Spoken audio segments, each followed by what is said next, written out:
Welcome to the 57th installment of Ear to the Ground, the Land Stewardship Project's audio magazine podcast. Ear to the Ground features interviews and field reports related to sustainable agriculture, family farming, local food systems, and local democracy. I'm Brian DeVore, editor of the Land Stewardship Letter. From an early age, Kent Solberg wanted to work and live on the land.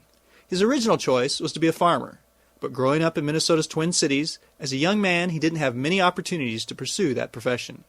So he decided to pursue a career in natural resources. He obtained a master's degree in wildlife management and for several years worked for state and federal natural resource agencies. During those years, Kent gained a lot of experience protecting and managing lands that had been set aside and preserved by the public. But Solberg never lost his interest in farming and over the years grew increasingly interested in how land could be a source of food as well as ecological services such as high-quality soil, clean water, and good wildlife habitat. While he was a natural resources professional, Solberg came in contact with landowners who were utilizing sustainable agriculture practices to balance protection of the environment and food production on working farmland. He was particularly interested in how farmers were utilizing grass-based livestock production to make it profitable to grow perennial plant systems that protect the land year-round. Beginning about a decade ago, Solberg began raising beef on grass. In 2003, he bought a farm in central Minnesota's Wadena County. His family now produces milk, poultry, and eggs on carefully managed, rotationally grazed pastures. Solberg is well on his way to managing land in a way that combines his two passions, farming and natural resources conservation. He feels strongly that land does not always have to be taken out of production in order to produce environmental benefits, and his operation is a living example of that. I recently sat down with Kent to talk about the philosophy of balancing food production and environmental sustainability on working farmlands, and what kinds of ecological improvements he's observed on his own operation. As you'll hear, this farmer is very passionate about food production, natural resources protection, and farming systems that bring the two together for mutual benefit. Yeah, Kent, it was really interesting hearing you talk here earlier about your background, the fact that you did not grow up on a farm, you're from Minneapolis, and then you had always had a passion for the outdoors, so you've got, actually, I believe, a master's degree in wildlife management.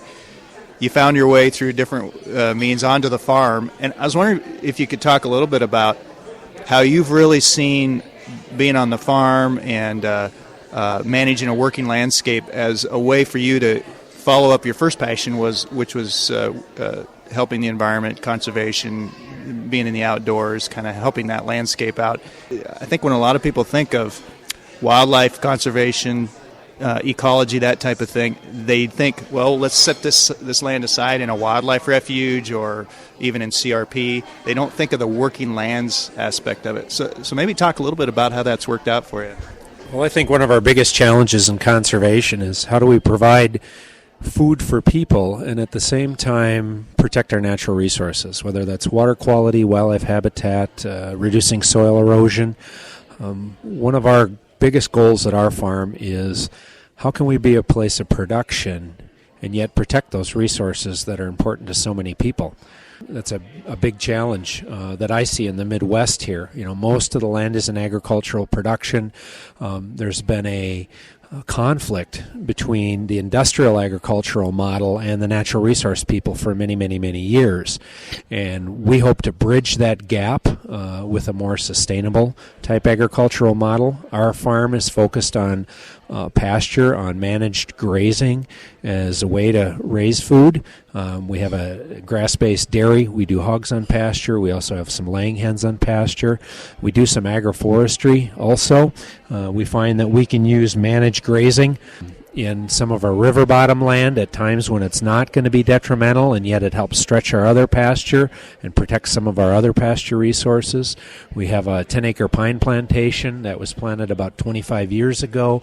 There were some gaps in that plantation that allow some grass to grow, so we're actually producing milk, meat, and wood fiber on the same acreage by doing that.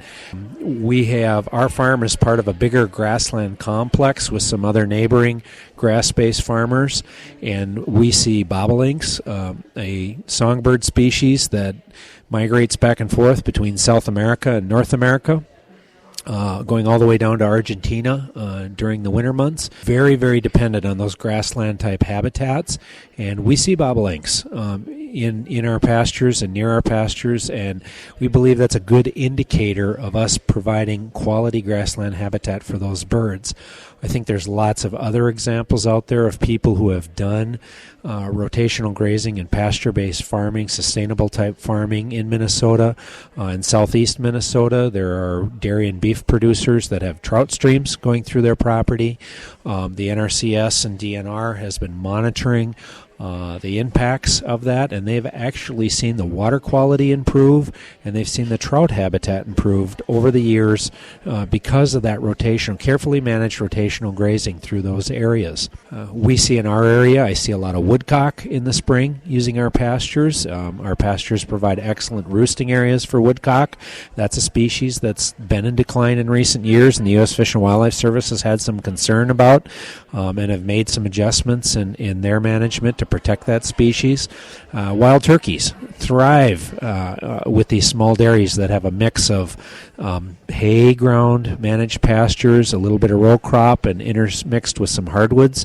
The turkeys just thrive in that. And obviously deer do very well in those settings too. We see rough grouse on our farms. We see sandhill cranes, another open land species. That can thrive in these grass-based systems. So there's lots of examples out there, and we're hoping to walk the talk, so to speak, and put some of these practices to work and see if a family can actually make a living from the land and still protect those resources in the process. Could you give me a little background on what kind of the landscape history of your farm is or that area is? Was it a former prairie type system? It was much more open in the past. I recently got a hold of a copy of the 1939 aerial photo of our property, and it was much more open.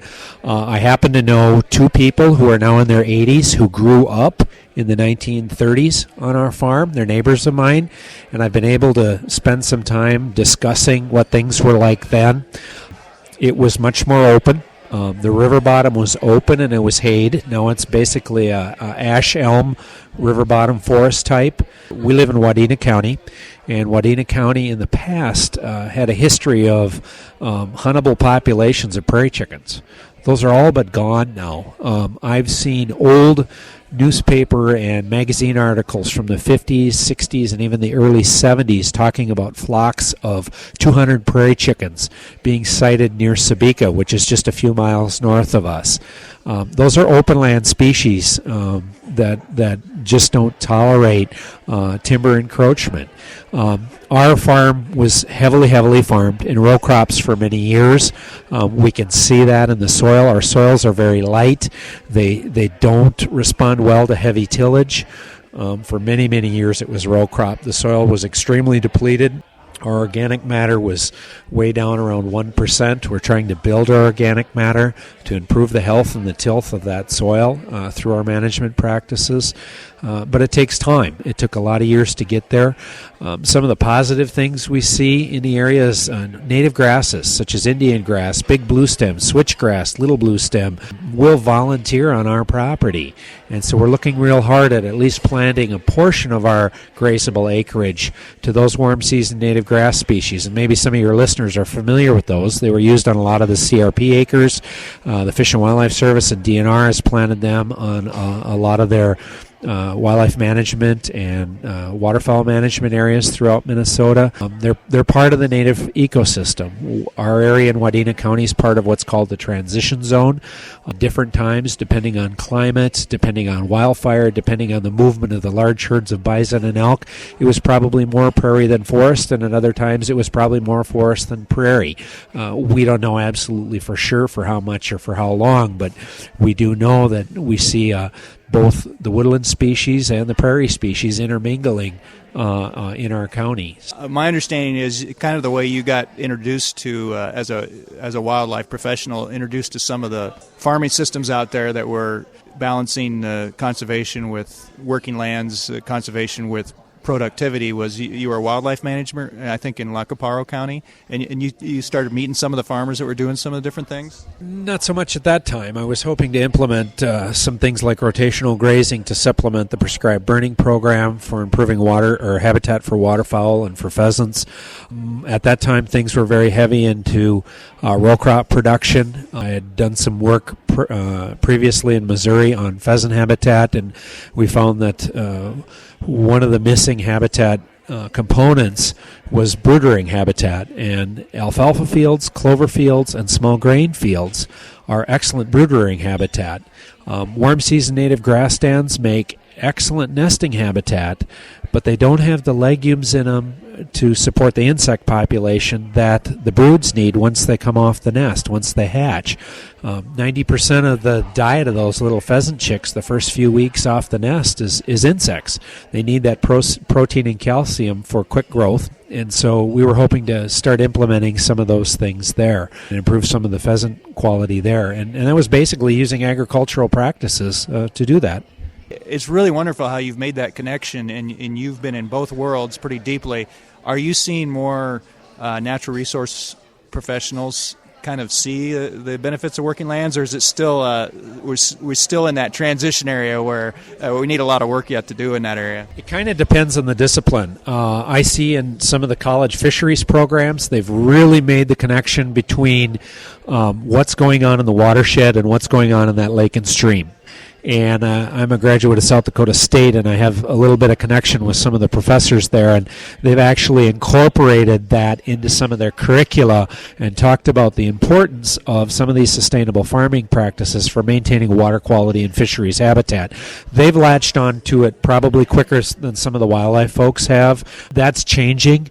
It's becoming a little more common. Unfortunately, most of us who have been banging around the natural resource field for a while all remember our freshman Introduction to Natural Resources class, and the slide went on the screen, and it was about 20 cows standing in a stream with the eroded stream banks there with a big circle and red slash through it. And cows and streams are bad, and to a young impressionable mind who has a strong interest in natural resources, that image is very vivid and very powerful.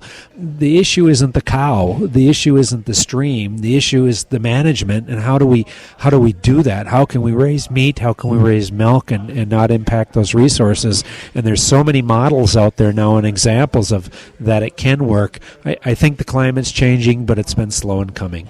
I would think that you have from a quality of life standpoint, have a real advantage, because when you're out doing moving fence and doing chores, you know a lot of the wildlife you're seeing, and you can notice changes on the land. It must be kind of fun. It's part of the thrill of getting up in the morning. I can go out, and we have a small river going through our property, which is a tributary to the Mississippi. We see eagles, we see wood ducks going up and down there. We've put up bluebird nest boxes, so we always look forward to the bluebirds coming back in the spring. We have turkeys bopping through the yard about 5 o'clock every night. Last year we had a hen turkey raise a brood of 9 in the evening. In the spring, I can go out in the pasture with the cattle and listen to the woodcock painting. We catch the grouse drumming. We see deer. We see coyotes. Sometimes we see a few too many predators when they go after our chickens. That's a bit of a challenge there, but it's a thrill. Last winter we saw an otter scoot across our pasture. That was just lots of fun. So we saw 21 turkey vultures one day soaring in a kettle up above our property in a thermal one day. So if anybody's a hawk person or a raptor person, they can appreciate that. So yeah, the wildlife just makes it part of it to go out and hear the honking of the geese or the rattle of the cranes in the distance, or on a sunrise when we're going to get the cows in the morning. Just really makes it much more enjoyable.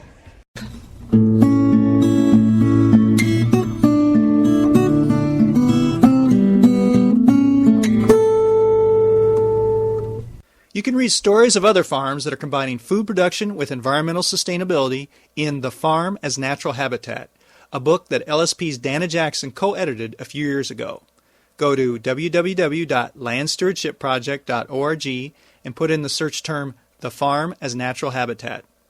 On our website, we also have information on the Conservation Stewardship Program, an innovative federal initiative that rewards farmers for creating environmental benefits on working farmland. Just click on Programs and follow the links to our federal farm policy page. Send your comments and suggestions about this podcast to me, Brian DeVore, at bdevore@landstewardshipproject.org. That's bdevore@landstewardshipproject.org. You can also call me at 612-729-6294.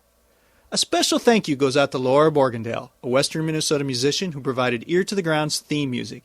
And a very special thank you to all of Land Stewardship Project's members who make initiatives such as this podcast possible. If you're not a member and you'd like to support us, go to landstewardshipproject.org to learn how to join LSP. Thanks for listening.